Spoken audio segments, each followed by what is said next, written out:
जी हाँ दोस्तों, एक इम्पॉर्टेंट सर्कुलर इस वीडियो में आप सभी के साथ डिस्कस कर रहे हैं। तो यहाँ पे ये है सर्कुलर नंबर 14/2024, जो कि बात करता है condonation of delay of the for clause B sub section 2 of section 119।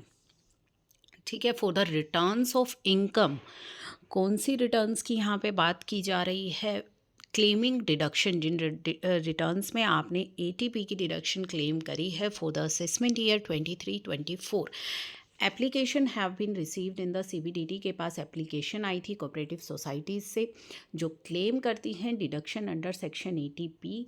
ठीक है, फॉर द असेसमेंट ईयर 23-24 के लिए यहाँ पे एप्लीकेशन आई थी regarding condonation of delay in furnishing ITR and to such returns as return furnished on or before the due date under subsection 1 of section 139।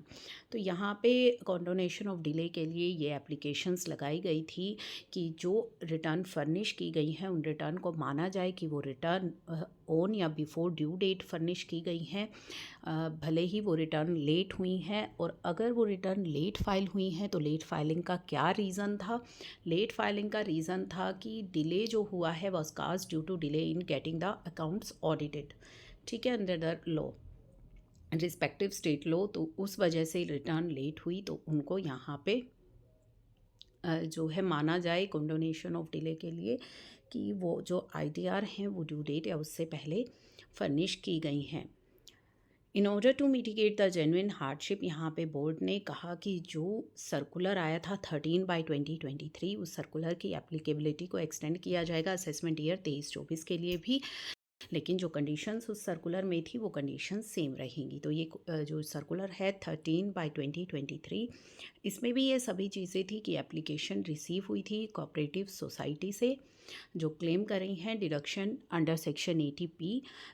तो कौन से असेसमेंट ईयर के लिए था वो सर्कुलर? असेसमेंट ईयर 18-19 से लेके असेसमेंट ईयर 22-23 तक regarding condonation of delay in furnishing return of income, और उस रिटर्न को ट्रीट किया जाए कि वो ड्यू डेट तक फाइल की गई हैं।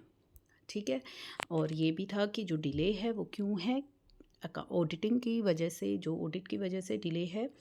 तो इसी हार्डशिप को दूर करने के लिए यहाँ पे डायरेक्ट किया गया था, chief commissioner director general of income tax को अथोराइज्ड किया गया था कि वो इन एप्लीकेशंस को डील करें।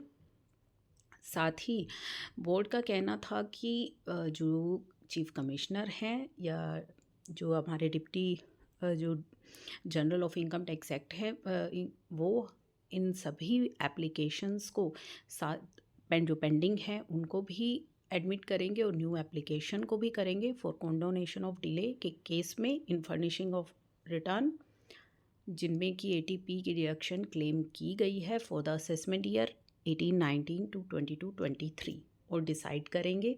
लेकिन यहाँ पे कुछ कंडीशन भी है कि जो डिले हुआ है आपकी आईटीआर फर्निश करने में विद इन ड्यू डेट, वो कुछ इस तरह के सर्कमस्टांसिस है जो beyond the control of assessee थे, तो उसे एविडेंस भी दिखाने होंगे।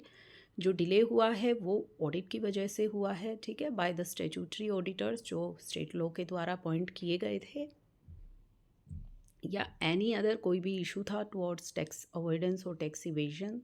ठीक है, अगर कुछ इस तरह का इशू आता है असेसमेंट ईयर का तो ये कुछ कंडीशंस थी, अगर ये सेटिस्फाई हैं तो आपका जो है आईटीआर को यहाँ पे एप्लीकेशन को जो है एक्सेप्ट किया जाएगा और उसी के अकॉर्डिंगली आपका केस जो है कंसिडर होगा और आपकी जो रिटर्न है उसे कंसिडर किया जाएगा कि ये रिटर्न फाइल हुई है ऑन और बिफोर द ड्यू डेट। तो अब ये जो सर्कुलर था ये एप्लीकेबल हुआ है असेसमेंट ईयर 23-24 के लिए भी। ठीक है, तो ये कॉन्डोनेशन ऑफ डिले का यहाँ पे आपको भी बेनिफिट दे दिया गया है 23-24 के लिए भी।